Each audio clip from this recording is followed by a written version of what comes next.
Hey, long time no see. If you're new here, I'm Gatherer, aka Hunter in the real world, and I just completed my Appalachian Trail through hike in August of last year, 2025, and I am about a week away from my start date on the Pacific Crest Trail. It is right now April 21st, and I start the Pacific Crest Trail on April 30th. So, super exciting, flying out to San Diego here in a few days, and I'm in the process of cleaning up my apartment. Uh, but as promised in my last video, I'm going to give you guys a short review of each of the pieces of gear that I was carrying on my Appalachian Trail through hike. I think a lot of my success was due to the fact that I spent a lot of time researching each piece of gear and spent time, looking around for each piece so I could save a good amount of money while I was shopping for gear. So I'm gonna kind of go through each piece and I'll tell you whether or not I would carry that item again. Some of these pieces I would do without, and another couple of these pieces I wouldn't go backpacking again without. So, and I'll maybe try to help you save some money along the way. Maybe I can help you give some tips. So, here's a list of the gear that I was carrying on the Appalachian Trail. Enjoy. So we'll start with my sleeping system. I carried a sleeping bag, sleeping pad, sleeping bag liner, and a pillow.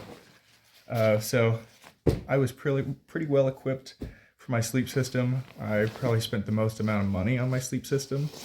I am not a very good sleeper, so I just wanted to make sure that I had the most comfortable sleep system that I could get, and it helped pretty well. I slept pretty great on the trail, although I will say that with how exhausted you are at the end of each day after 15-20 miles of walking, you're going to sleep pretty well. So I probably didn't have to spend as much money on my sleep system, but yeah, I was very comfortable sleeping, so that I'm glad that I did.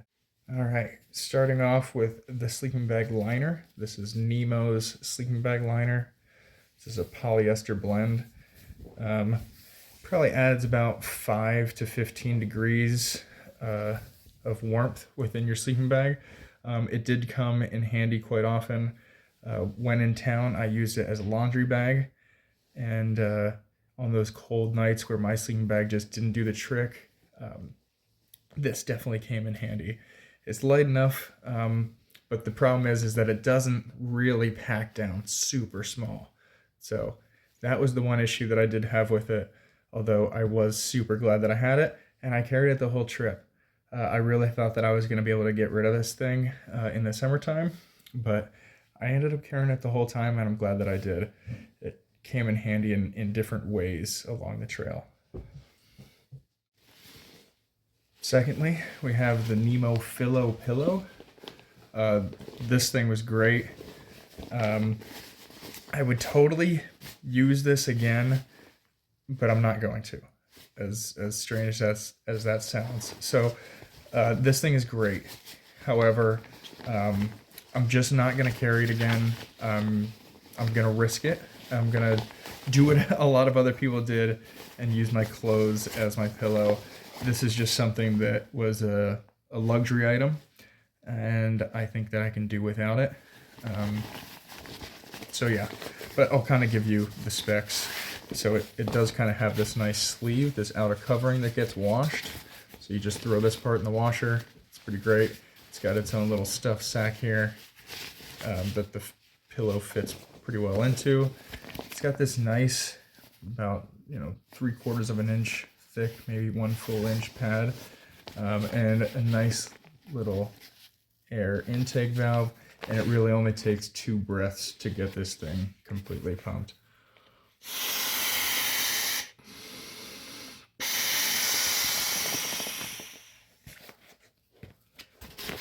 So obviously this would have the sleeve on it. I took that off to show you, but this worked super well. It's a very solid pillow. You can almost choose between firm and soft depending on which side you have it on. This side is much more firm, and this side is obviously more soft with the padding there. Really came in handy. I was glad that I had it. However, I am just going to do without it on the Pacific Crest Trail, and if I really think that I need it, I'll get it mailed to me. Okay. Furthermore, going into the sleep system, this is my Mountain Hardwear 30-degree Phantom bag. This is a great bag. Very lightweight, packs down super small. It is the 850 down. Not really sure if they make multiple 30-degree bags with different down settings, but this was a great sleeping bag. Many people on the trail had better sleeping bags as far as rating, but I think that this one really took the cake as far as rating, comfort, and packability. It's super lightweight, super packable, and was also comfortable enough to get me through the Smokies with the liner. So without the liner, you're probably going to want a 0 to 15 degree bag to keep yourself warm at night. This being a 30-degree bag would not have done the trick without that liner and some warm socks at night. So really did come in handy. And it also saved me from kind of switching out my bag mid-trip. I carried this the whole way. 30 degrees bag, did the winter time just well, or the February, March time period, as well as the July, August time period. So all in all, great bag. I'll carry it again for the Pacific Crest Trail, and yeah, it's held up super well. You can see, well, maybe not on camera, but right here where the coloring gets a little darker, the down has separated from times of wash. You are not supposed to put these in a washer, but sometimes when you're on trail and this thing really starts to sink, that is all you have to do. So it was air dried. I did not put it through a dryer, but a washer, it did go through a couple times. So don't do that if you can avoid it, but great bag. So one piece of gear that I currently don't have that's part of my sleep system is my Nemo Tensor pad.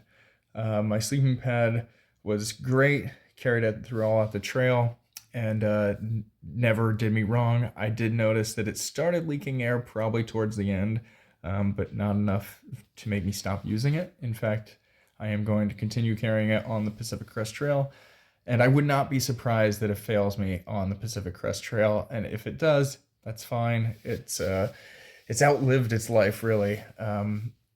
But yeah, the Nemo Tensor pad, I will throw up the information here on the screen because I don't have it with me. The only downside is that it took a lot of lungs of breath to fill with air. So probably 30 to 40 full breaths of air to get that thing fully pumped up. I was goofy though, where I threw out the supplied fill bag. So they do have one of those bags that you blow into, and then that is supposed to fill up the pad much faster. I got rid of that. I didn't know how to use it. I was very stupid. I should have just looked it up, and I got rid of it. And I ended up having to do without it on the trail. And people with that also had the tensor pad had a much easier time filling up their pads. But me without it probably took about 30 to 40 full breaths to get it up, which, 5, maybe 10 minutes. It is exhausting to do at the end of a full day though, so I will give it that. Very comfortable pad. I would get the wide, otherwise I would have fallen off a few times. And it's just because I'm a more mobile sleeper. If you're not a more mobile sleeper, if you like to stay in one spot, then the regular pad will probably do you just fine. Again, I don't sleep that well and wanted to kind of get whatever I could to help alleviate whatever sleep issues I would have on the trail. And again, luckily, nothing too crazy. I slept pretty well. And most of that was just due to me being so tired after a 20-mile day. But yeah, that was my sleep system. All right, next will be clothes. So starting off with the most important item, my puffy jacket. This thing was amazing. No holes except for one where I reached over my camp stove and burnt a little tiny hole in my sleeve. Just right there. So not the fault of the jacket, it was my fault. But other than that, this jacket held up perfectly fine. Just washed it the other day and it looks almost brand new. But this is the Mosco Moto Jackaloft jacket. I'll put all this stuff up on the screen and weights associated with all these things. But yeah, this was a Facebook Market find. I found it on Facebook Marketplace for like $50. This is a $250 jacket or something like that. So that's my first tip, is snipe things off of Facebook Marketplace.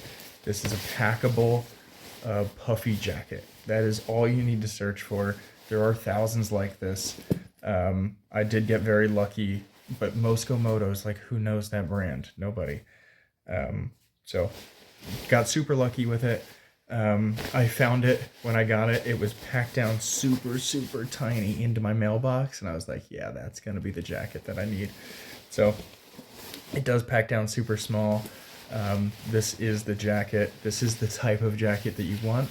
The only downfall that I've had with this is there's too many bells and whistles. So pockets, there's like 2 breast pockets here that I don't need. You know, so things like that may, you know, cause unnecessary weight. Sure, don't need them, but for $50 on Facebook Marketplace, this was one of the best things that I've found for a very cheap price. So every item comes with some sort of story. So these are my 12-year-old boy shorts. I bought these in Erwin, Tennessee, where Uncle Johnny's hostel is. And I bought these at a thrift store, and I gave them my pants because it had gotten so hot at that point that I didn't need pants anymore. So I bought these literal child shorts at a Goodwill store and traded in my sweaty pants, and they took them. So these were like $2, I think, at the Goodwill store, and walked the rest of the trail. So from Erwin, Tennessee, all the way to Katahdin, these were with me. These were on me almost all the time. You know, can't really say a whole lot about them. There's no brand in here. They're fairly lightweight, but don't go too crazy on what you're gonna wear. That might change pretty consistently while you're out there. For me, these worked just fine. You know, wearable weight isn't the same as backpacked weight.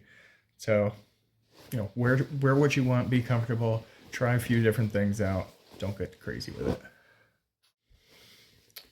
These are my merino wool leggings. These also came in handy when sleeping at night. During those cold nights, I would throw these on, and it would add probably another 5 degrees to my body temperature at night. So super, super lucky that I had these. These were my pants after Erwin, Tennessee. After I picked up the shorts and got rid of my regular pants, these ended up being the only pants that I carried. Because I would just start out in the mornings with these. It would get me warm enough, and I would take these off and just go with the shorts for the rest of the day. So on the Pacific Crest Trail, I am just going to carry 2 pairs of shorts and these, because these really held up. There's nothing wrong with these. They almost look brand new still. So yeah, super happy with these. These are Ridge Merino leggings. So Ridge is the name of these. Sticking with pants for a second before we get back to jackets. So these are my rain pants. I guess I can't say that those were the only pair of pants that I carried, because I did end up picking these up, I guess in Pennsylvania. Yeah, I must have picked these up in Pennsylvania, because that was the only time that I went to an REI. These are REI's rain pants. They did come in handy. Pennsylvania, New Jersey, Connecticut, that's where we got the most amount of rain. So these did come in handy for that, but I did get super hot in these. So you can only wear them for a certain amount of time, and then you're just gonna get wet anyway because you're sweating so much. So they were great. They did come in handy. They would keep you very, very warm. So if this is a good dual purpose for you, that, you know, it'll keep you dry and warm, this works pretty well. I didn't use them often enough for me to consider carrying them on the PCT, especially because I'm hoping that there's going to be less rain out there, and you know, given the East Coast West Coast dynamic, I'm pretty confident that there will be less rain than we experience on the Appalachian Trail. And what we experienced on the Appalachian Trail was not much at all. So they are great. I would recommend them if you can use them as a dual purpose regular pant, and pant to keep you warm and pant to keep you dry. So yeah, if you're not carrying leggings, maybe these. Okay, so going back to jackets. This is an LL Bean rain jacket. I picked this up at the NOC because I started out with a poncho. I thought the poncho would be dual purpose, maybe use it as a tarp sometimes. It did have that capability. It had, it fit over the backpack, so I didn't have to carry the bag liner. Don't carry a poncho. It was goofy. It did not fit very well. I could not hike with it very well.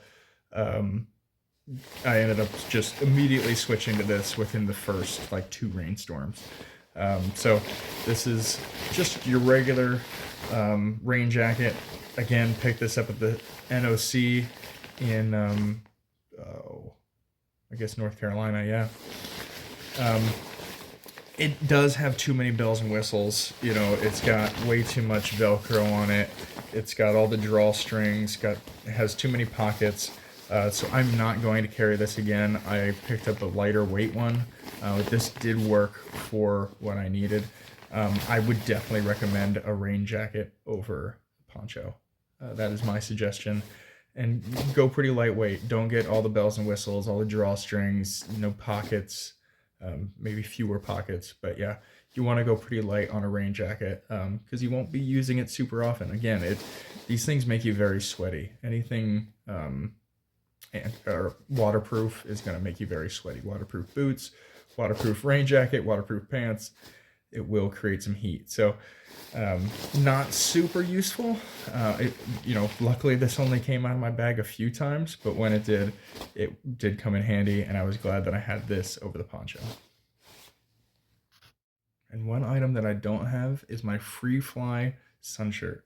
So I bought this online. I believe I got it for on a sale.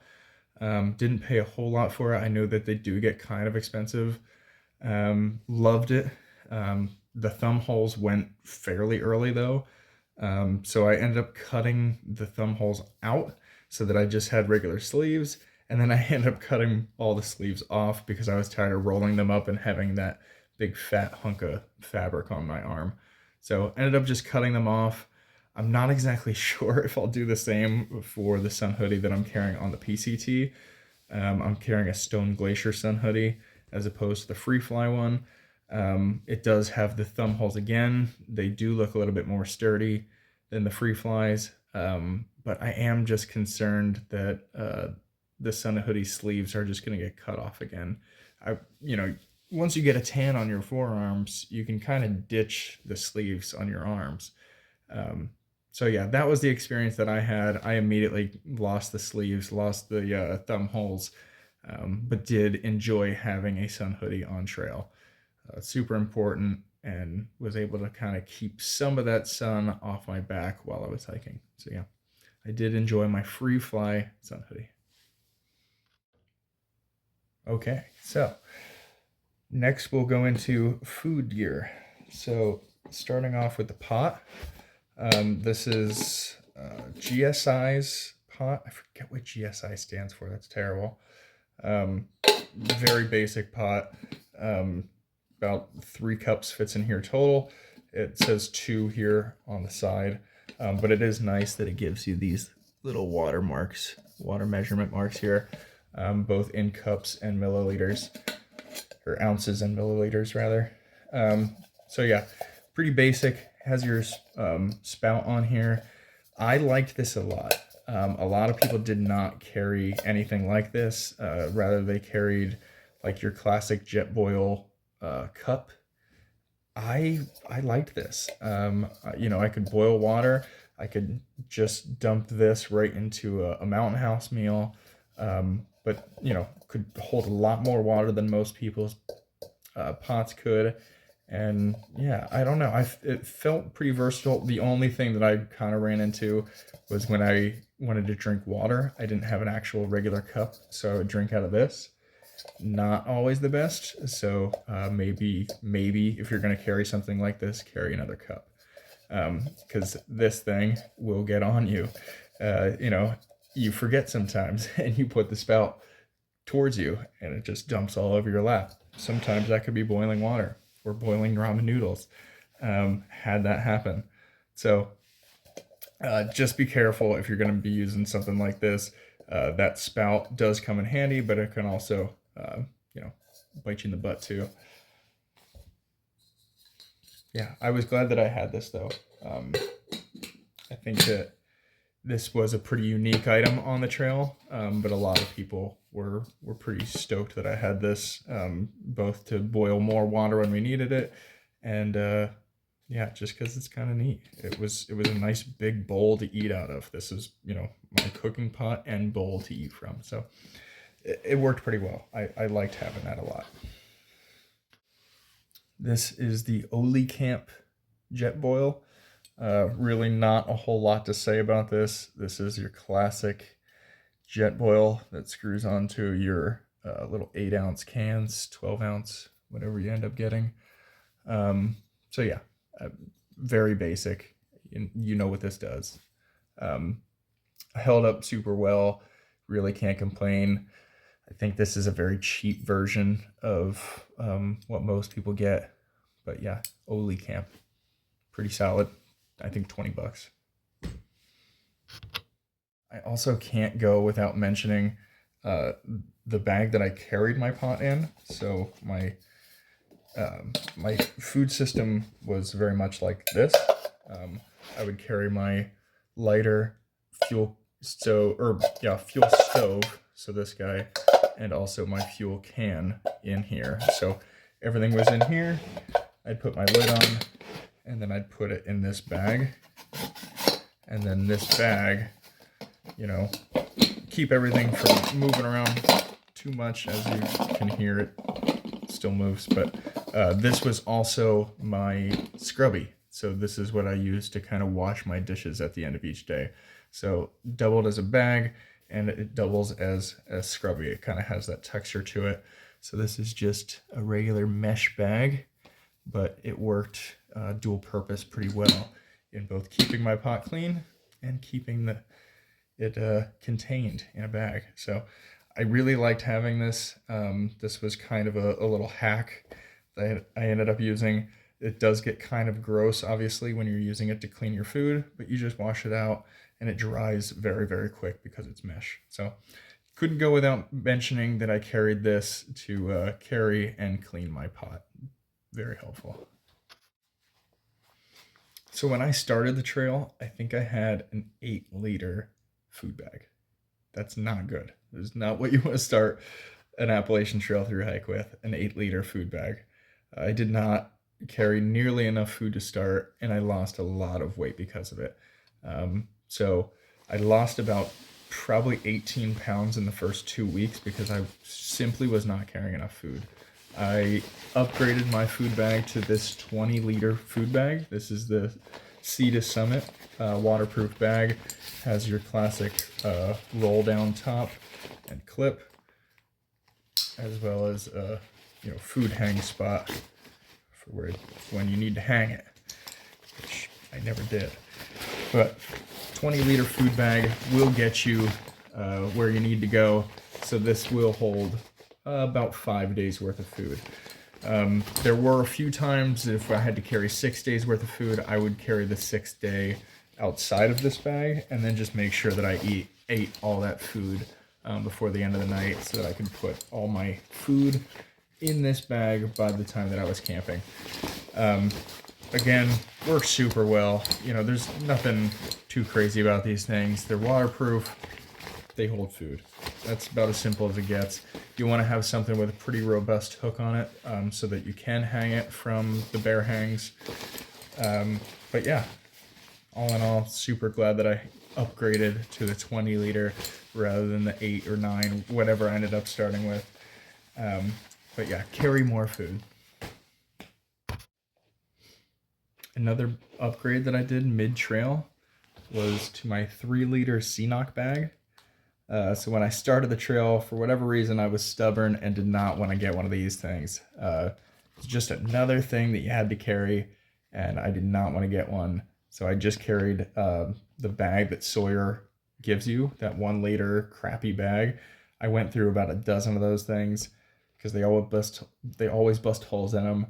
And yeah, this thing was just much more efficient, never broke. There's almost nothing on this thing that can break unless you puncture a hole into it. But yeah, super solid. Was able to carry much more water back to camp this way. Yeah, you just want to wake up with some water, and this is a good way to do that. The other thing is I upgraded to this platypus filter. So this is a gravity filter. What I started the trail was with the Sawyer squeeze filter that fits onto the top of a water bottle, and then you kind of squeeze the water through. This you also squeeze through, so if this was full, you would just kind of keep, folding that down, and then that puts pressure on the water filter and puts into your water. You can screw this end onto a water bottle, so that no, sorry, there's an additional attachment that goes onto the end of here that goes onto a water bottle. And that just made it so much easier as far as, on here, onto your water bottle, and then, squeeze as hard as you want. This thing can kind of free float on top of a water bottle, and that can be a pain in the butt sometimes. So, yeah, super glad that I went with the platypus water filter. I will get another one of these to start the Pacific Crest Trail. But yeah, for now, dealing with this dirty one. Still works. So, saving the best for last, this is my Nemo tent. So this is the Nemo Dragonfly 2-person. I really, really enjoyed having a 2-person tent.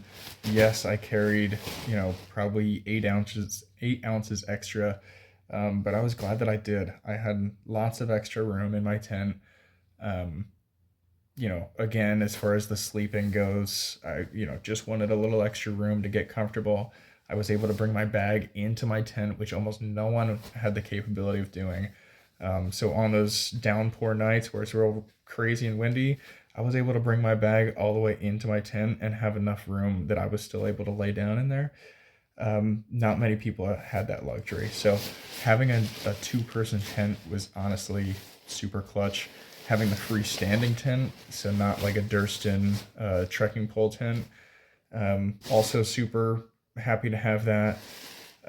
There's just so many places on the AT that, relying on the trekking pole setup isn't always the best, and sometimes that wind gets pretty crazy that I was, even in this thing, with regular tent poles, it was ready to collapse. So was glad that I had this over the Durston, or over, any, not freestanding tent, whatever that word is. So yeah, super glad that I had the freestanding tent. The Nemo Dragonfly is a very solid, durable tent. I could use this for many more backpacking trips, and I bought this secondhand. So I actually bought this on Facebook Marketplace for like $400. The guy seam sealed it already. He made a Tyvek pad for this, so like a tent pad out of Tyvek. So, this thing came completely set up. I ended up destroying that Tyvek tent pad, but yeah, it's all good. This thing will hold up for many more trips. Super glad that I had this, and yeah, a very, very durable, lightweight 2-person tent. Yeah. Nemo Dragonfly. Nemo, I got you. This is one that I might have to stand up for.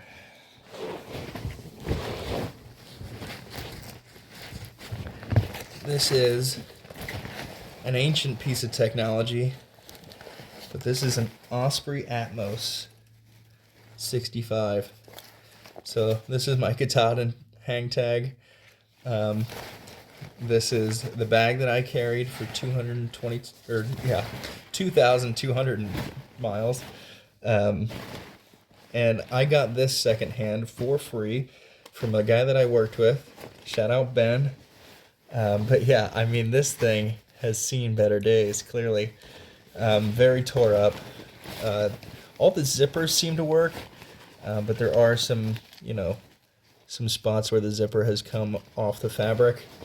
I mean, this is an ancient piece of technology at this point, but I mean, it did what I needed it to do for 2,000 miles, and I was very, very blessed to have it. Thank you, Ben. And yeah, this thing belongs in a museum at this point. It's pretty wild. Then the Osprey Atmos. This thing is not going to hold up for another backpacking trip. That's for sure. So there you have it. That was a gear list and a review of each item that I carried on my Appalachian Trail through hike. I was success because of all that gear. As you saw, I would carry most of it again, and I will carry most of it again on the Pacific Crest Trail. And yeah, hopefully that helps you kind of narrow your search down as far as what you're looking for. And yeah, hopefully help you save some money. Do some thrifting. Find some Facebook Marketplace finds and really keep your eye out for those deals because it's totally worth it. And it's going to make your trip a lot easier by having that extra cash to spend on trail. Cool. As always, thanks again for watching, and I'll see you on trail.